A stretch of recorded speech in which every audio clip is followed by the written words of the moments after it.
വീണ്ടും വാർത്തകളിലേക്ക്. വിഭാഗീയത പ്രശ്നങ്ങൾ നിലനിൽക്കുന്ന Pathanamthitta Thiruvalla town north local സമ്മേളനം നടത്തുന്നതിനായി വിളിച്ചു ചേർത്ത പ്രത്യേക യോഗം തുടങ്ങി. സംസ്ഥാന സെക്രട്ടറി MV ഗോവിന്ദന്റെ സാന്നിധ്യത്തിലാണ് യോഗം. തിരുവല്ലയിലാണ് പ്രത്യേക സമ്മേളനം ഇപ്പോൾ ആരംഭിച്ചിരിക്കുന്നത്. ടൗൺ നോർത്ത് ലോക്കൽ സമ്മേളനത്തിനാണ് സംസ്ഥാന സെക്രട്ടറി നേരിട്ട് എത്തുന്നത്. വലിയ രീതിയിലുള്ള വിഭാഗീയ പ്രവർത്തനങ്ങൾ ഈ ടൗൺ നോർത്ത് സമ്മേളനത്തിന്റെ ഭാഗമായി ഉണ്ടായിരുന്നു.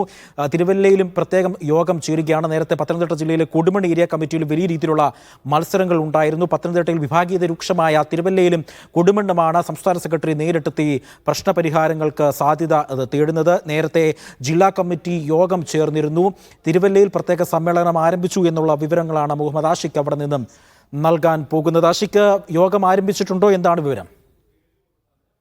അല്പനേരം മുമ്പാണ് CPM സംസ്ഥാന സെക്രട്ടറി MV ഗോവിന്ദൻ മാസ്റ്ററുടെ നേതൃത്വത്തിലുള്ള യോഗം ചേർന്നത്. തിരുവല്ലയിൽ ഉണ്ടായിട്ടുള്ള വിഭാഗീയത പരിഹരിക്കുക എന്നുള്ളത് തന്നെയാണ് ഈ യോഗത്തിന്റെ ഏറ്റവും പ്രധാനപ്പെട്ട ലക്ഷ്യം എന്ന് പറയുന്നത്. CPM ജില്ലാ സെക്രട്ടറി KP ഉദയഭാനുവിന്റെ നേതൃത്വത്തിലാണ് യോഗങ്ങൾ ചേരുക. തിരുവല്ലയിലെ സമ്മേളന പ്രതിനിധികൾ അടക്കമുള്ളവർ യോഗത്തിൽ പങ്കെടുത്തും ഇതുമായി ബന്ധപ്പെട്ട വിഷയങ്ങൾ വ്യക്തമായി പഠിച്ച് പരിഹാരം എന്നത് ആലോചിക്കുകയാണ് CPM-നെ സംബന്ധിച്ചിട്ടുള്ള ഏറ്റവും പ്രധാനപ്പെട്ടത്. പ്രത്യേകിച്ച് ഈ ലോക്കൽ സമ്മേളനം പൂർത്തിയാക്കേണ്ടതുണ്ട്. തുടർന്ന് ഏരിയ സമ്മേളനം തിരുവല്ല ഏരിയ സമ്മേളനം പൂർത്തിയാക്കി ജില്ലാ സമ്മേളനത്തിന് കടക്കേണ്ട ഒരു സാഹചര്യം നിലനിൽക്കുന്നതിനാൽ തന്നെ ഉടനടി തന്നെ ഈ പ്രശ്നങ്ങൾ പരിഹരിക്കുക എന്നുള്ളതാണ് CPM സംസ്ഥാന നേതൃത്വത്തിന് മുമ്പിലുള്ളത്. കഴിഞ്ഞ ദിവസം ഇന്നലെ കൊല്ലത്തുണ്ടായ വിഭാഗീയ പ്രശ്നങ്ങൾ പരിഹരിക്കുന്നതിന്റെ ഭാഗമായി ലോക്കൽ കമ്മിറ്റി പിരിച്ചുവിട്ടത് അടക്കമുള്ള നടപടികൾ MV ഗോവിന്ദൻ മാസ്റ്റർ നേതൃത്വത്തിൽ നടക്കുകയുണ്ടായി. ആ തരത്തിലുള്ള ഏതെങ്കിലും ഒരു ഇടപെടൽ ഇത്തവണ ഉണ്ടാകുമോ, പത്തനംതിട്ടയിൽ ഉണ്ടാകുമോ എന്നുള്ളതാണ് നോക്കിക്കാണേണ്ടത്. ഏതായാലും ഇപ്പോൾ യോഗം ആരംഭിച്ചിട്ടുണ്ട്. കർശനമായ ഇടപെടൽ വിഭാഗീയ പ്രവർത്തനങ്ങളുമായി ബന്ധപ്പെട്ട് ഉണ്ടാകുമെന്ന് നേരത്തെ തന്നെ MV ഗോവിന്ദൻ മാസ്റ്റർ അറിയിച്ചതാണ്. ആ നിലയിലുള്ള ഇടപെടൽ